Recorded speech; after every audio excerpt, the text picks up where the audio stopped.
Hello friends, চলে এসছে একটা বিয়ে বাড়িতে। তো বিয়ে বাড়ির গেটটা তো অসাধারণ সাজিয়েছে। চলুন এবার গেট দিয়ে ভিতরে ঢোকা যাক। আর ভিতরে ঢুকেই আমার চোখে পড়লো ফুচকা। তো ফুচকা দেখে আমার লোভ একদম সামলাতে পারলাম না, দাঁড়িয়ে পড়লাম ফুচকার লাইনে। তো ফুচকার লাইনে অনেক ভিড় ঠেলে ঠেলে আমি ঠিক লাইনটা পেয়েই গেলাম। তো পাতা হাতে নিয়ে ফুচকা খাওয়াও শুরু করে দিয়েছি।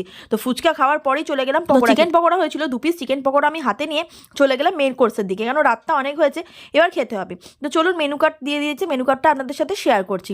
এবার আমি খাবারও খেতে বসে পড়েছি। এই যে প্রথমেই ছিল ডিমের টেবিল, স্যালাড আর সস। তো সস দিয়ে ডিমের টেবিলটা খেতে জাস্ট অসাধারণ লাগছিল, তার সাথে একটু পেঁয়াজ সুন্দর হয়েছিল ডিমের টেবিলটা। এই যে আমি পেঁয়াজটাও খেয়ে নিলাম। তো তারপরে দিল কড়াইশুঁটির কচুরি আর তার সাথে চানা পনির। তো চানা পনির দিয়ে কচুরিটা খেতে খুবই ভালো লাগছিল। তারপরেই চলে এলো ফুলকপি চিংড়ি। তো ফুলকপি চিংড়িটাও খুবই ভালো হয়েছিল, সব রান্নায় A to Z একদম খুবই ভালো হয়েছিল। ফুলকপি চিংড়িটা দিয়ে খাওয়ার সাথেই আমাকে দিয়ে গেল চিকেন কষা আর রাইস। তো আমার খাওয়া এখনও শেষ হয়নি, তার সাথে সাথে চিকেন কষা রাইস চলে এলো। তো চিকেন কষা রাইসটা খেতে খেতে পাঁপড়, চাটনি, মিষ্টি চলে এলো। আসলে আমি একটু খুব আস্তে আস্তে খাই। আর তারপরেই চলে এলো সন্দেশ। তো শেষ পাতে সন্দেশ পড়ে গেল।